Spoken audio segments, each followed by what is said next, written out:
అంతరాయతిమిరోపశాంతయే శాంతపావనమచింత్య వైభవం తన్నరం వపుషి కుంజరం ముఖే మన్మహే కిమపి తుందిలం మహా.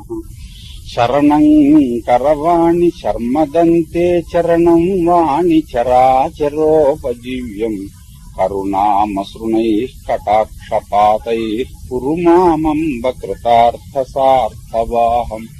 గురుర్బ్రహ్మా గురుర్విష్ణుర్గురుర్దేవో మహేశ్వరః గురుః సాక్షాత్ పరం బ్రహ్మ తస్మై శ్రీ గురవే నమః. వ్యాసం వసిష్ఠనప్తారం శక్తేః పౌత్రమకల్మషం పరాశరాత్మజం వందే సుకతాదంతపోనిధిం.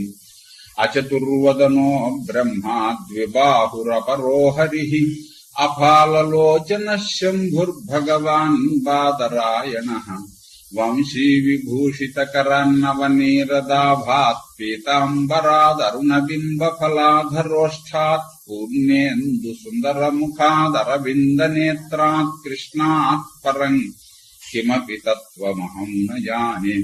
గోష్పదీకృతవారాశిం మశకీకృతరాక్షసం రామాయణ మహామాలారత్నం వందే నీలాత్మజం. ఆపదామపహర్తారం దాతారం సర్వసంపదాం లోకాభిరామం శ్రీరామం భూయో భూయో నమామ్యాం. పూజ్యాయ రాఘవేంద్రాయ సత్యధర్మరతాయ చ భజతాం కల్పవృక్షాయ నమతాం కామధేనవే.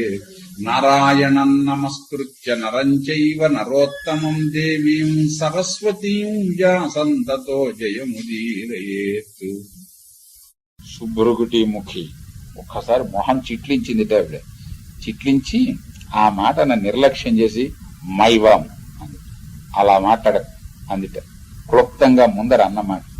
తర్వాత లజ్జస్వేతిచ సైంధవ, అంతవరకు ఎంత గౌరవంగా మాట్లాడింది. ఒక మహారాజుతోటి ఒక మహారాణి ఎలా మాట్లాడాలో అలా మాట్లాడింది. సిగ్గు లేదు, సిగ్గు ఉండాలిరా అబ్బాయి అంతే. సైంధవ సిగ్గు ఉండాలి అంతే. సింధు దేశము అంత ఆచారాదులకు సత్ప్రవర్తనకు పేరు పొందినటువంటిది కాదు. మద్ర దేశము అటువంటిదే, సౌవీర దేశము అటువంటిదే, మరి అంగరాజ్యము అటువంటిదే. కర్ణుడు పరిపాలిస్తూ ఉండేటటువంటి అంగరాజ్యము కూడా అటువంటిది. అందుకే శల్యునికి కర్ణునికి కర్ణపర్వంలో సంవాదం వచ్చినప్పుడు నీ దేశంలో జనం ఇలా ఉంటారంటే నీ దేశంలో జనం ఇలా ఉంటారని వీళ్ళిద్దరు ఒకళ్ళనొకళ్ళు దెప్పుకుంటారు. అంచేత అంత సత్ప్రవర్తనకు సద్ధర్మములకు పేరు పొందినటువంటి ప్రాంతములు కావవి. అందుకోసం లజ్జస్వేతిచ సైంధవ పనిగట్టుకుని ఒరే సింధు దేశం వాడెవరా నువ్వు, ఇంతకంటే మంచి మాటలు నీ నోటెమ్మటి ఎలా వస్తాయి, కాస్త సిగ్గు తెచ్చుకో అంది ఆవిడ ముందు. ఏమైనా బాగుపడతాడేమో అని. కానీ ఇంతలోనూ మళ్ళీ ఆవిడకి ఇంకో ఆలోచన వచ్చింది. వీడితోటి మనం గొడవ పెట్టుకుంటే వీడు పరమ రాక్షసుల్లా ఉన్నాడు, పాండవులు వచ్చేదాకా వీడి అవకాశం ఇవ్వడేమో, అందువల్ల వీడిని కొంచెము మంచి మాటలతోటి వాళ్ళు వచ్చేదాకా అట్టి పెట్టడం మంచిది అని అనుకుని విలోభయామాస పరం వాక్యైర్వాక్యాన్ని యుంజతి. వాడి నోటమట ఓ మాట రానిస్తే ఈవిడ 4 వాక్యములు చెబుతూ మనకు అప్పుడప్పుడు పార్లమెంటు సభలను గురించి, మన పార్లమెంటు మాత్రమే కాదు ప్రపంచంలో పార్లమెంట్లు కార్యక్రమములను గురించి విన్నప్పుడు కొన్ని తెలుస్తూ ఉంటాయి. ఒక బిల్లు ఆలస్యం చేయాలి పాసు కానివ్వకుండాను, అందుకోసం ఒక్కొక్కడు మంచి ప్రసంగ కుశలుడు ప్రసంగించడం ప్రారంభిస్తాడు. వాడు 4 గంటలు మాట్లాడతాడు. 4 గంటలు మాట్లాడితే ఈ లోపల ఆ గడువు వెళ్ళిపోతుంది. అందుకోసం కాలయాపనం చేయడం కోసం అని చెప్పిన సుదీర్ఘ ప్రసంగములు చేస్తూ ఉంటారు. అలాగే ఈవిడ కూడా వాక్యాన్ని యుంజతి, వాడు మాట మాట్లాడితే ఈవిడ ఇంకా కొంచెం ఎక్కువ వాక్యములు చేర్చి ఆమె అలాగా మాటలని కొనసాగిస్తుంది. కానీ ఒకందుకు మనం చేసిన పని ఒక్కొక్కప్పుడు ఒకందుకు ఒక విధంగా ఎదుటి వాళ్ళు చూడడం తటస్థిస్తుంది. వీడి బుద్ధిలో ఎప్పుడైతే దుర్లక్షణం ప్రవేశించిందో ఆమె మాట్లాడుతూ ఉంటే వీడికి ఏమనిపిస్తోంది, ముందరే ఆమె చెహరా మన పట్ల ఎలా ఉన్నది అని వీడు అంచనా వేసుకోవడం కోసం ప్రయత్నం చేశాడు. ఇప్పుడేమో లోభయామాస వీడిని ఆకర్షిస్తూ మాట్లాడుతోంది ఈవిడ. మనం ఆ ద్రౌపదిని గురించి అనుకున్న మాట నిజమే, ఐదుగురిని పెళ్ళాడిన దానికి ఆరో వాడు ఎక్కువ అవుతాడా? అది వీళ్ళలో ఉన్నటువంటి దురాశను దుర్లక్షణమును. కనుక దానికి తోడు ఇప్పుడు ఆ మాట్లాడే మాటలు ఈవిడ ఎలా మాట్లాడుతోంది, ముందర కొంచెం మొహం చిట్లించడము, కొంచెం ఏదో ఇలా అన్న మాటలు అన్నా నాలో ఆకర్షణ తన మీద ఇంకా ఆశ పెరిగేటట్లుగా ఈవిడ మాట్లాడుతోంది, అంచేతన మనం ఆశ పెట్టుకోవచ్చు అని వీడికి అనిపించి తర్వాత దుస్సాహసం చేస్తాడు. అందుకోసమే కొంచెం మితిమీరి వీడు మాట్లాడడం ప్రారంభిస్తే భషంతి హైవం శ్వనరా సువీరా. అబ్బాయి, మనుషుల్లో కొన్ని రకాల వాళ్ళు ఉంటారు. శ్వనరాహ, పాండవుల గురించి కొంచెం తక్కువ చేసి మాట్లాడడం ప్రారంభించాడు. ఈవిడ మనకు అవకాశం ఇస్తోంది అని అనుకుని అలా మాట్లాడుకును. ఇక వీడిని లాభం లేదు, కాలక్షేపం మాట దేవుడు ఎరుగును, వీడికి మనం అవకాశం ఇచ్చి అపార్థం చేసుకోవడానికి వీలుగా మాట్లాడామంటే కొంప ములిగేటట్టుగా ఉందని ఆవిడ ఉత్తములను గురించి అల్పులు మాట్లాడేటప్పుడు కుక్కలు మురిగినట్లుగానే వాళ్ళు మాట్లాడతారు. శ్వనరాహ అంటారు. వీళ్ళు కుక్కల్లాంటి మనుషులు, వాళ్ళు మురుగుతారు ఉత్తముల గురించి ఎలా మాట్లాడాలో తెలియక.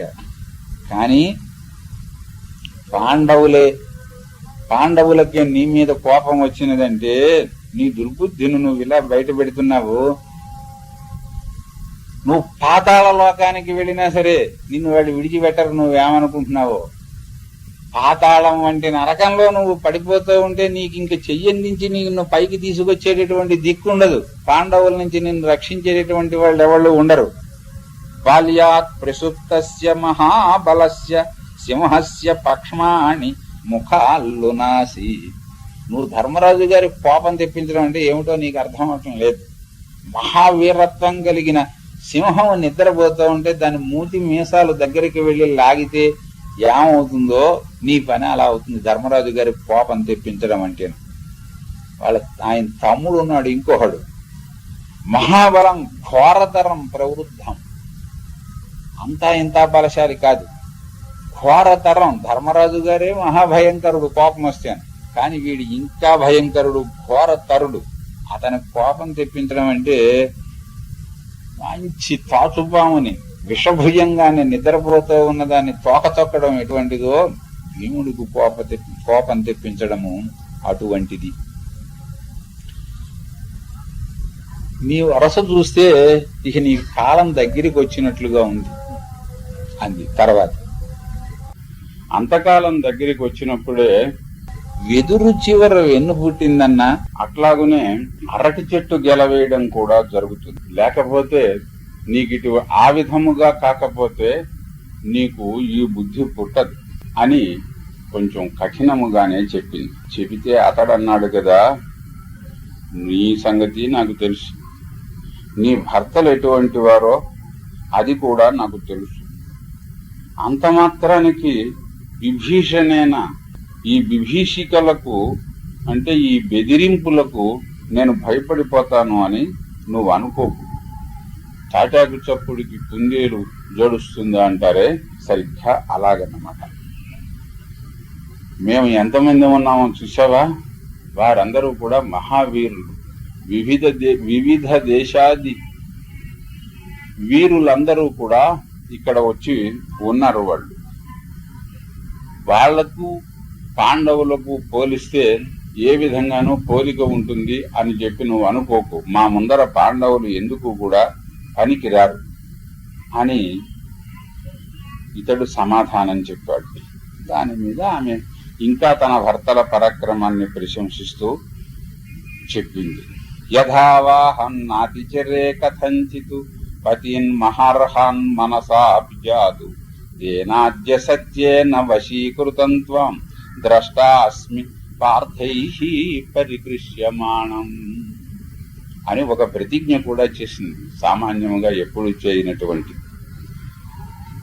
నేను ఎన్నడూ కూడా ధర్మము నుంచి అతిక్రమించి ఉండకపోతే, ధర్మమును అతిక్రమించి నేను ఉండని పక్షంలో మనస్సులో కూడా నా భర్తలను గురించి తప్ప మరి ఏ ఇతర పురుషుని గురించి ఆలోచన నాకు రాకుండా ఉండిన పక్షంలో ఆ సత్యముతోటి ఈవేళ నిన్ను కన్నులారా చూస్తాను. ఈడ్చుకుని వాళ్ళు వస్తూ ఉంటే లొంగ తీసుకుని నా భర్తలు నిన్ను ఈడ్చి లాగడము నేను చూస్తాను అని ప్రతిజ్ఞ చేసింది ద్రౌపది. నువ్వు తొందరపడద్దు అని అంతలోనూ కూడా ఆమె హెచ్చరిస్తూనే ఉన్నది. ఈ స్థితిలో అతడేమి మీదకి రాబోయాట. మా స్పృశ అని ఆమె మళ్ళీ ఇంకొంచెం గట్టిగా హెచ్చరించి, నన్ను స్పృశించకు, ఒంటి మీద చేయవేయకు అని ఆమె కొంచెం వెదరించుకోబోతే ఆమె ఉత్తరీయపు కొంగు పట్టుకున్నట్టు వీడు అయ్యేద కొంగు పట్టుకున్నాడన్నమాట. ద్రౌపది ఎంత బలశాలినంటే సైంధవుడు సామాన్యుడు కాడు కదా. ఒక్కసారి ఆ కొంగు ఇలా విదిలించుకుంది ఆవిడ వాడి చేతిలోంచి. విదిలించేటప్పటికి తల్లకిందులుగా పడ్డట వాడు, మొత్తం కిందకి వచ్చేటప్పుడు. జగ్రాహతాముత్తర వస్త్ర దేశే జయద్రథస్థం సమవాక్షిపత్స తథా సమాక్షిప్త తనుస్స పాపః పపాత శాఖీవ నికృత్తమూల. పడ్డంలోనూ ఎంత నిలువుకి పడ్డాడంటే మొదలు నరికిన చెట్టు ఎలాగ నేల మీద అది మెల్లిగా వంగుతో పడదు కదా, దన్నమని ఒక్కసారి పడుతుంది, అలా పడ్డట్టవాడు. పడి నానా కంగారుగాను లేచి నుంచున్నట్టు. లేచి నుంచుని ఆమెను రథం మీదకి ఎక్కించాడు. క్షుద్రం కృత్వా ఫలం పాపం త్వం ప్రాప్స్యసి న సంశయ. ఇలాగ ఆమెను రథంలోకి ఎక్కించుతూ ఉంటే సౌమ్య మహర్షి సమీపించాట. నువ్వు చేసేది చాలా నీచమైన పని చేస్తున్నావు, దీని ఫలం ఇప్పుడే అనుభవిస్తావు సుమా. చాలా క్షుద్రం పాపం, పాపాలు ఉన్నాయి, అందులోనూ మరీ నీచమైనటువంటి పాపం నువ్వు చేస్తున్నావు, దీని ఫలం నువ్వు అనుభవించవలసి ఉంటుంది. ఆయన గట్టిగా ఒకవైపున పతివ్రత శాపము, రెండవ వైపు మహా ఉత్తముడైనటువంటి బ్రాహ్మణోత్తముడైనటువంటి ధౌమ్య మహర్షి యొక్క శాపము. శాపం అంటే ఏం లేదు, తిట్టే భావావేగంతో గట్టిగా అంటే అదే శాపం అవుతుంది. ఆ మాట అది కూడా వీడి నెత్తి మీద పడిపోయింది. ఇక ఏ విధంగానూ ఇతడు తప్పించుకుని పోవటానికి వీల్లేదు. ఇలాగా రథాన్ని తీసుకుని పెడుతూ ఉంటే ధౌమ్యులు విడిచిపెట్టకుండా రథము వెనుకనే అరుస్తూ వెడుతున్నారు, ఆయన కేకలు వేస్తూ. భ్రాతృంశ్చతాన్ అభ్యవదద్యుధిష్ఠిరః శ్రుత్వా గిరో వ్యాహరతాం మృగాణాం. ఇక్కడ ఇలా ఉంటే ఇక అవతల పాండవులందరూ 4 దిక్కులకు వేటకు వెళ్ళినటువంటి వారు ఒక చోట కలిశారు. వారు వస్తూ వెంటనే ధర్మరాజు గారు అన్నట్ట, నాకు చాలా ఆశ్చర్యంగా ఉంది, మనం తొందరగా ఆశ్రమానికి వెళ్ళాలి, పరిస్థితి ఏం బాగున్నట్టు నాకు కనిపించడం లేదు అన్నట్టు హృదయం చెబుతుంది. ఎక్కడో కొన్ని 100,000 మైళ్ళ దూరంలో ఉంటారు మన వాళ్ళకి. ఎవరికో బాగా కావలసినటువంటి వాళ్ళకి ఒంట్లో బాగోలేదు, సీరియస్ గా ఉంటుంది, అన్నం సహించదు, మంచినీళ్ళు తాగాలని అనిపించదు, తెలియని బెంగేదో పట్టుకుంటుంది. అనేకులు చెబుతారు, సరిగ్గా కుర్రాడికి ఇక్కడ ఏదో ఆపద జరుగుతుంది, అర్ధరాత్రి వాళ్ళు లేచి కూర్చుని తల్లి అక్కడ ఏడుస్తూ ఉంటుంది, ఏమిటంటే అబ్బాయికి ఏదో ఆపద జరిగినట్టు కల వచ్చింది అని చెబుతుంది. ఇవన్నీ కాదనడానికి వీలు లేనటువంటి సత్యాలు మనశ్శక్తికి. మామూలు వాళ్ళకే ఇలా ఉంటూ ఉంటే ఇంక మహాత్ములు సంగతులు చెప్పేదేమిటి? ధర్మరాజు గారికి ఒక్కసారి అంతా విపరీతంగా కనిపించడము, మనస్సుకు బాధ కలగడం ప్రారంభించింది. దానికి తోడు పక్షులు మృగములు రకరకాలుగా అరుస్తున్నాయట. ధర్మరాజు గారి వైపు చూచి పర్ణశాల ఉన్న వైపు చూపిస్తున్నాం. సరిగ్గా సీతను తీసుకుని వెళ్ళిన తర్వాత రాముని విషయంలో కూడా అదే జరుగుతుంది. నోటితోడు చెప్పలేకపోతాయి గాని మృగములన్నీ కూడా దక్షిణ దిక్కునకు చూపిస్తూ కరుణ కలిగేటట్లుగా అరుస్తూ ఉంటాయి. స్వస్తి ప్రజాభ్యః పరిపాలయంతాం న్యాయేన మార్గేణ మహీం మహీషాః. గోబ్రాహ్మణేభ్యః శుభమస్తు నిత్యం. లోకాః సమస్తాః సుఖినో భవంతు.